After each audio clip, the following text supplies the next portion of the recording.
Hello and welcome into the Sporting Pod, along with Mauricio Ruiz, who is alive with me here at the Gemstone Media Studios, and Tony Allegretti, who joins us also alive from England. We have a lot to get into today here on the Sporting Pod, but first and foremost, Tony, please tell everybody where you are and where we are connecting with you.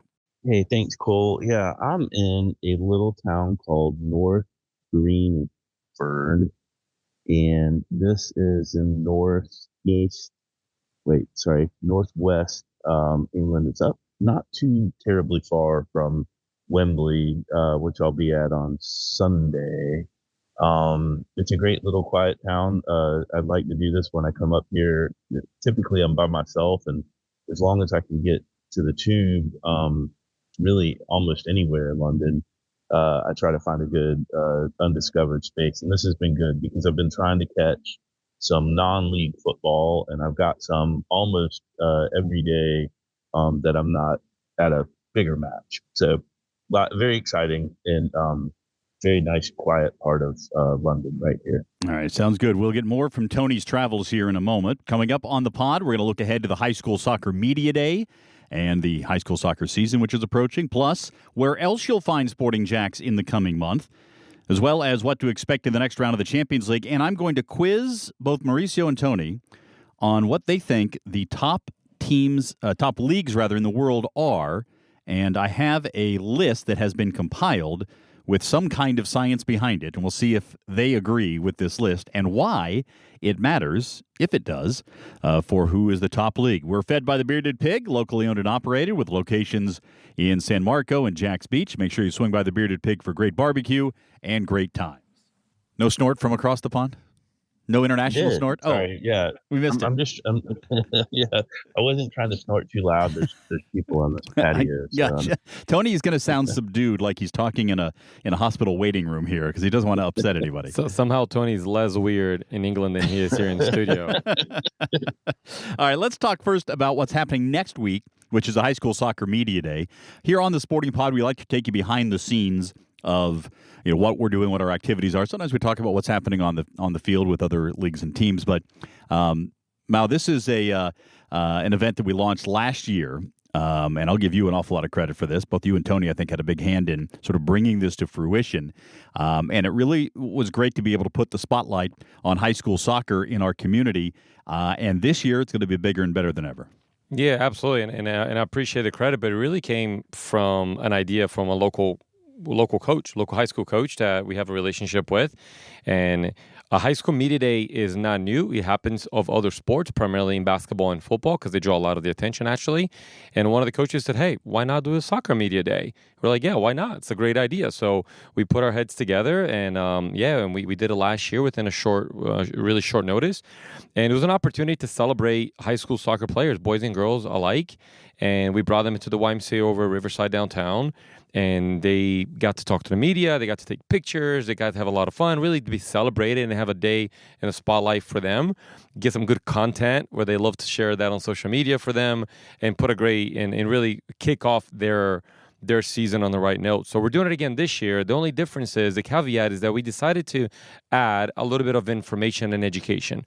So there's going to be a component of a wellness fair, a really small kind of, still building the concept, but we've invited a couple business partners, local business partners that are in the wellness space. So chiropractors, massage therapists, dietitians, healthy food partners. And so they will have an opportunity as the student athletes and the coaches are going and waiting in their time to speak to media and take pictures and have all that fun time. They can also go around and talk to professionals in the wellness space, where they can get a little bit more information on recovery, a little more information on growth in sports performance, on better nutrition and diet. So we just thought those two things could go hand in hand. And we're looking forward to it. And there's going to be over 100 kids there and representing all the 5 great counties in the North Florida area, and it'll be a great event. Yeah, I'm looking forward to it. Tony, this was a great opportunity last year, and as somebody who was involved and has been involved in high school soccer, this had to be something that you took particular pride in. Absolutely. It was really great to see. We had a great high school program where I grew up, and it was really difficult to find other sort of competitive teams. Whereas in Jacksonville, we've got so many programs that are, either historically really strong or some that are coming around. A lot of new families in Jacksonville, which means if you came from a bigger city, which a lot of people did, you're probably playing at a high level, and this is really good exposure and a way for us to see the future of adult talent in Jacksonville. Yeah, especially considering what we have coming down the line here with Sporting Jacks. I think a lot of these kids will be thinking, hey, maybe one day, and maybe not too far away, a chance to represent the city. Yeah, absolutely. And I think when you talk about soccer at a high level from the youth component, you often think about just travel soccer. And certainly a lot of the top level players are playing in the local, affiliate club communities here in the greater North Florida area. But that doesn't mean that there's not good undiscovered talent in the high school level, and there's not good environments that those kids can still develop, not just their soccer or physical, but socially. It's such a huge component of their growth. And it's, there's a space for everybody, and some prefer to play and not to play. And then there's a conversation to be had on an individual basis, in my opinion. But the ones that do choose to play, there are a lot of really good coaches in our community that are doing some great things for the school. There's a bit of that school pride that you get to kind of walk around. Sometimes when you play for the club team, it's a little bit just distant from your group, your friends group reality. When you play for the school, there's a sense of pride. And the reality is we are going to be looking at the top level players in the city, but many of them will not participate on the professional side as a player. But that doesn't mean they can participate as a fan, as a supporter, as a worker. And many of them are going to go to college. So we want to give them the exposure and opportunity to do that as well. Yeah, no doubt about it. All right, that is coming up next week. Also in the near future, in fact, on the 27th of October, we will be at 904 Pop-Up out of the Seawalk Pavilion. We had a presence at the Beaches Oktoberfest this last week. Great crowd out there. Had a great time speaking with everybody who I got to talk to. Tony, that was a great event and a great opportunity to be out in the community once again, and we'll have a chance to do it again at the Seawalk Pavilion coming up on the 27th at 904 Pop-Up. Love it. Yeah, it was super good. I enjoyed. We did a lot of scouting with the kids with our new goal. Yeah, the blow up goal. PK blow up goal, whatever it is amazing. How many kids just sort of gravitate to that, and we've got some new Sporting Jack balls, and they were all really in action the entire time. So good activation there. Looking forward to doing it again. And we'll hear more about 904 Pop-Up coming up next week on the podcast and also on the radio show on 1010XL, the Sporting Jack Soccer Hour, every Tuesday at 6. Mauricio and I, along with Becky Burley, talk all things soccer. And we'll be hearing from Mark Braddock of 8103 Clothing and the 904 Pop-Up founder. So that's coming up on Tuesday on 1010 a.m. And, of course, on television, you can find us on the Sporting Jacks Report, noon Saturday on NBC 12 before the Premier League coverage. All right, folks, let's start. This is going to be fun. Before we get into the top 20 in the world, Tony, give us your travel slides to this point. What has your trip over there in England shown you, and give us as much information as we can get out there publicly about what the what kind of business is taking place. Sure. Yeah. So I just got here yesterday, so it's going to be a short little thing. And I said I was in a quiet spot. Now there's helicopters going over. So we had a reception last night at the Cavalry and Guard. My friend Justin sets up. We've been setting up trips to the UK since I'd say maybe 2011, and they've always been around business and trade. They're really almost hyper focused now on fintech and different industry that is interested in Jacksonville, things that we're exceptional at in Jacksonville that London has an eye on. And there's quite a few industries and companies that we met with, but it's also really good for us to meet with our sponsors and partners and get together over here. We always go to some matches. Last year, it was was an amazing sort of slate because Champions League's always in town during this week, but the matches aren't the same this year. There's an international break as well, so less opportunity. So that's why I'm doing these lower league games. What's awesome about them is almost every day you can go see a match, and sometimes it'll be at 2 p.m. You can catch two matches in a day, which is excellent. So a lot of just watching best practices and understanding kind of the climate over here. We do have a couple meetings coming up with some clubs, and then I think we are going to go to the Shakhtar match at the Emirates as well. So really exciting. And then we'll see the Jags. There's a big contingency of Jacksonville folks over here, so we'll all convene again with them at the Jaguar game at Wembley.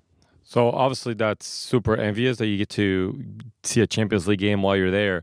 But just talking a little bit about the people in Jacksonville that are there with you and some of those meetings that you guys are attending, and I know our president, Steve Livingston's there as well.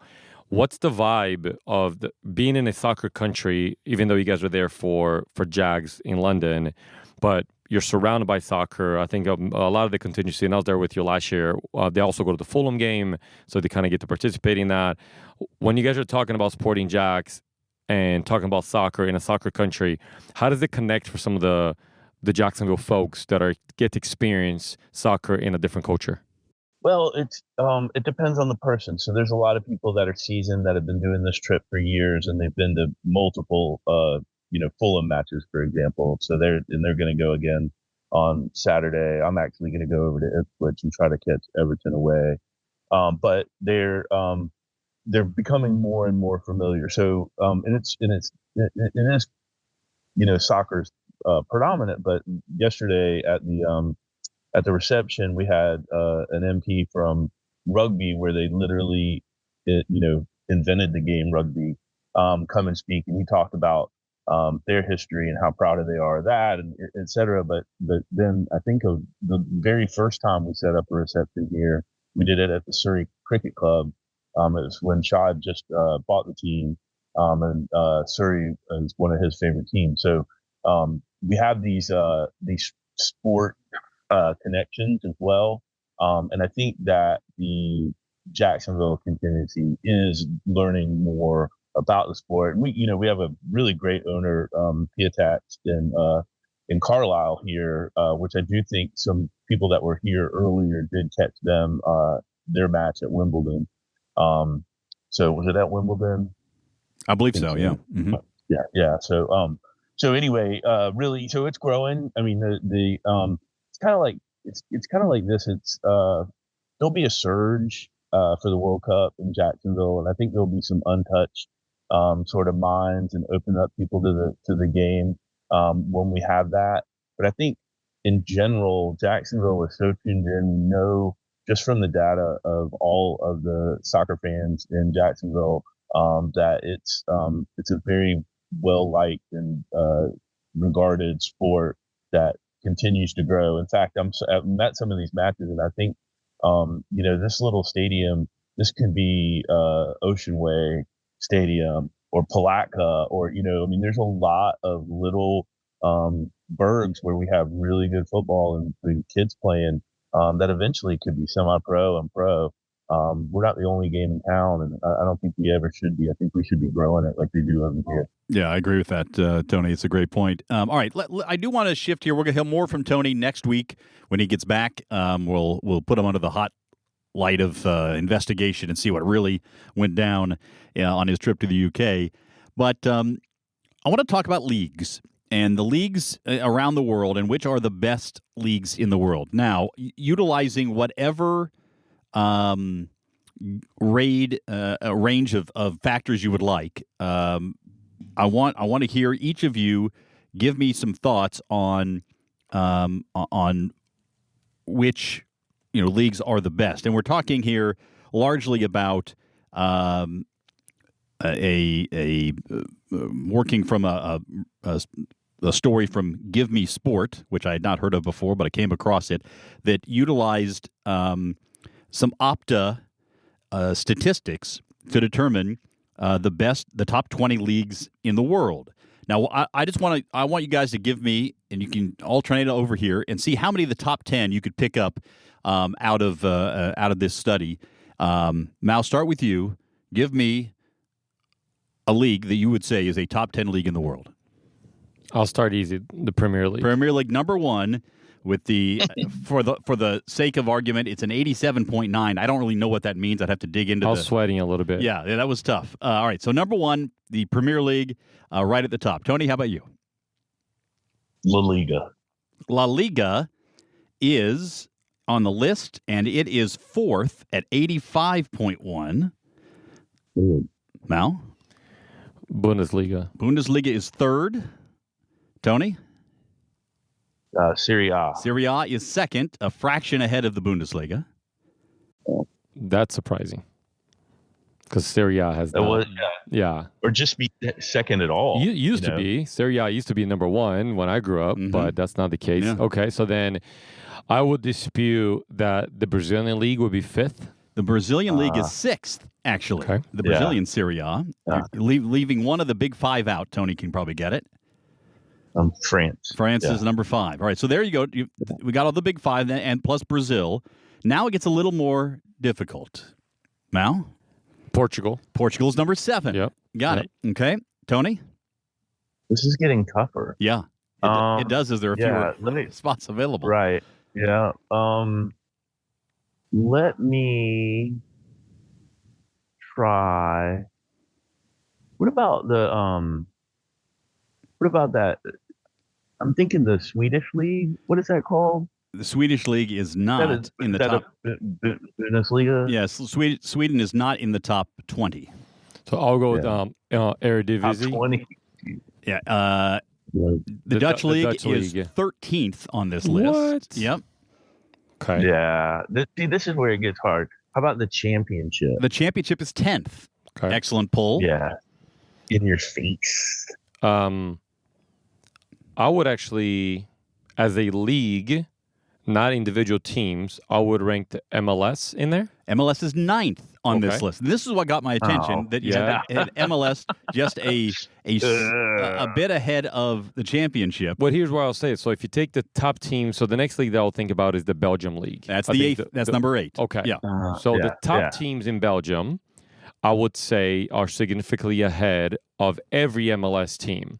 But when you come out of the top 4 or 5 teams in Belgium, Drop off. The huge drop off. For the MLS from top to bottom, it's a little more consistent. All right, so just like the Scottish Premier League, they've got 2 that are always in Europe, and So let me just rattle off the rest of the top 20 for you.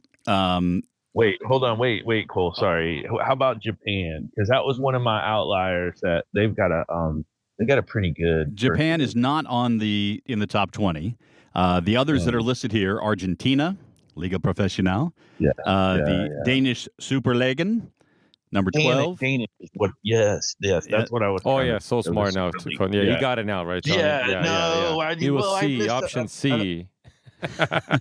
I should get credit for all of the Scandinavian. Yeah, stay after class. We'll discuss. The Dutch at 13, Liga MX at 14, the Czech First League at 15, Poland at 16, Bundesliga 2, Bundesliga 2 at 17, the Turkish Super League at 18.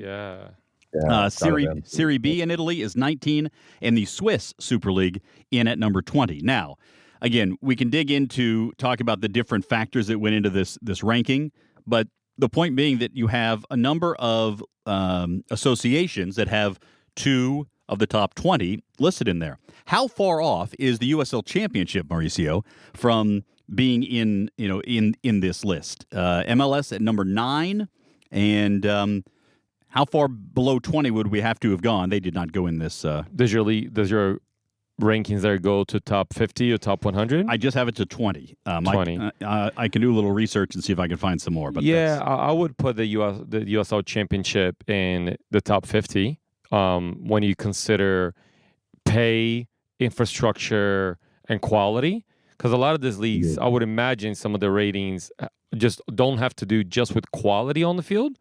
I think if you talk about quality on the field, a lot of the second divisions of the Power 5, 6 could potentially still be a higher significance. And all you have to do is look at where the players from the USL are coming from, and they're typically coming from the Scandinavian countries or coming from some of the surrounding countries in the first or second division. So then, after you go 1 and 2 with the leagues that you just announced to the top 20, the USL will come in somewhere after that. So I will put the USL between 50 and 60. Yeah, so to give you an idea, this is not so much directly about some of the factors you're talking about, but more about the average power ranking from Opta of all the teams in the league. And which is all stats related to on the field. Which is going to be impacted by things like salary and training opportunities, because that helps players get better and teams get better and so forth, and support and all that. Where's the Saudi League? Saudi League just missed out. I think it didn't tell me a number, but from reading the text in it, it sounded like it just missed the top 20, which is interesting when you consider all the money that's been dumped into that league here over the last several years. So the question here is, does it matter how good your league is? Does it? Does it not? In terms of where it ranks? To me, Tony, there's a baseline, hey, you got to be at least this good, because that way you have quality of players, investment in the game day experience for fans and supporters, the ability to grow the league and improve, whether that's through promotion relegation or whether that's through other means. There's a point of this, but I don't think that for the most part, once you get past those top 5 or 6 leagues, a lot of it, is about, is your club good in a league, and how do you experience that from a fan's perspective? And what is that? Obviously you want the level of play to be competitive and there to be drama on the field, but I don't know if you have a takeaway on this. I know I'm just kind of introducing this to you. I tend to agree with you. The punters don't care. They're very loyal to their community. They're loyal to their team. To an extent, like you don't want to go watch a match where every corner kick becomes a goal kick. It's just like really kind of boring, not great play. But I don't think we have that in pro soccer in America. If the players are on the field, whether it's USL, lower league, or MLS, they're quality enough to have a good time. And I think that's what people want, is a good experience. Well, Well, so if the ranking is based on Optima, and Optima talks about better players, better quality, that's typically driven by money, right? So that's why the Saudi League missing out is interesting to me, because that's where the most money would be. And I haven't done a deep dive to know how unbalanced it is from the 25th player on the roster versus Cristiano Ronaldo on the roster, right? Or some of the players that we saw. Don't they have? I could be wrong, but don't they have less teams too? Like, I don't think there's 20 teams in the Saudi League, so that would affect that as well. Well, it's average. It's average score of the teams, not compiled. So it could affect it, but not in a raw numbers kind of way. Right. Yeah. So if you think about where the top players go, they go where the money is, and that's kind of where they're valued. So. Yeah, I think it does matter, right? So kind of how does that relate back to the gap between where our first division and MLS in the U.S. versus our second division? Because if you look at the rankings, you started talking about those top 5 leagues, and if you kind of go into top 20, their second division, Bundesliga 2, Serie B, La Liga 2, they're within reach of their first division. That means that the gap between those two leagues that you talk about, the Prem and the Championship and League One and League Two, they're closer together in value than where MLS and USL currently are, which then closes the gap on quality as well. Interesting. We will follow this. I'd love to find, and maybe I'll try to find some raw data from Opta on this, on how the women's leagues are compared around the world, because you would think that obviously it's pretty early to try to get the USL Super League completely graded in there, but the expectation would be that 2 women's professional leagues in the United States would be among the better leagues in the world when it comes down to it. But that's for a future show. Champions League next round of games gets going next week. Some of the notable matchups: Real Madrid against Borussia Dortmund, Barca against Bayern Munich, RB Leipzig against Liverpool, which suddenly has a little bit of flavor with Jurgen Klopp, the former Liverpool manager, signing on with the Red Bull Soccer Group, and how that might play out. That's going to be interesting. And then the Women's Champions League match day 2 concluding today as we record this on Thursday. I already have wins from Barca 9-0, Arsenal 4-1, Man City 3-2. Hey, membership is still available for the Sporting Jacks. Just go to sportingjacks.com. Become an official member. You get discounts on Sporting Jacks official club merchandise, invitations to attend exclusive insider events, automatic chances to win special prizes and experiences, and you'll receive the Sporting Jacks monthly email newsletter, sometimes more than monthly. Plus, you can place your season ticket deposits as well and receive first access to seats and a special limited edition Sporting Jacks founding member pin. We'll wrap things up here with the Premier League game you are most looking forward to this weekend. Tony, I would have to imagine it's the one you're planning on going to with your club, Everton taking on Ipswich Town. Yeah, you know what? That's an obvious one. Kind of both teams on the ropes a little bit. People don't want their season to get away from them right now. Another one that I'll be watching closely is Forest or Palace at Forest. Mm-hmm. Palace is got great players, and they can't seem to get it together and get wins. And Forest has been a little bit up and down. So, I think there's some kind of season-defining matches this early that are really interesting. So those are the two that I'm kind of looking at. And that's the Monday night game, by the way. Forest at Forest hosting Palace. Mal? If it wasn't so late, I would be at that game. But there's not enough trains, and I already have a hotel, so I can't go to that one. Sorry. So I'm looking forward to the Tottenham West Ham game. I think there's two teams that have a lot of expectations. Tottenham, they continue to feel like a rebuild. They're struggling a little bit as far as getting results, but they're always entertaining. And then West Ham, I do think they have some huge expectations to be one of those top 6 clubs. And right now they're just right on the outside of edge of it. But quality on the field, all over the field. We got to see West Ham here in town a little bit, so that interest draws closer as they were here for the Stateside Cup. I just Tottenham is just a fun team to go watch. Yep. So I think it's going to be a good game. All right, the one I'll be looking at now, obviously Liverpool-Chelsea is going to be an interesting one for the top of the table, but Aston Villa and Fulham at Craven Cottage. Villa's in 5th, Fulham in 8th heading into this one. Fulham coming off a loss to Man City, and Villa unbeaten in their last 5. This is one of those sort of prove-it games for Fulham. If they can get a win at home in a week where there's going to be a lot of casual secondary fans at that game because they're Jaguars fans that travel over there, right, and around the NFL games. Going to be very interesting to see what kind of activity, what kind of performance Fulham can put on out there. But they are definitely in striking distance of creating an opportunity to be playing somewhere in Europe next year. I mean, this is the best start that they've had in a long time to keep things interesting. So if they can get a win against Aston Villa at home, that will propel them really, really well as they go into the second phase of the first semester. Looking forward to it. All right, that'll do it for the Sporting Pod. Tony, safe travels back from England. We look forward to hearing all about your trip next week. And Mauricio, we'll see you again next week as well, although you have some travel coming up too, don't you? I do, yeah. I'm actually going to be at the U.S. women's game in Austin against Iceland. Yeah. So the friendly game's there next week. So I might be coming in similar to Tony from a different time zone. Love it. All right. Hey, listen, I stay here in Jacksonville. I just stay put, and I know my role. And everybody else travels around and gets all the fun. And I just sit here slaving away over a hot microphone. And look pretty. And I just close my mouth and look pretty. We'll have away days soon enough, Cole. There will be. All right.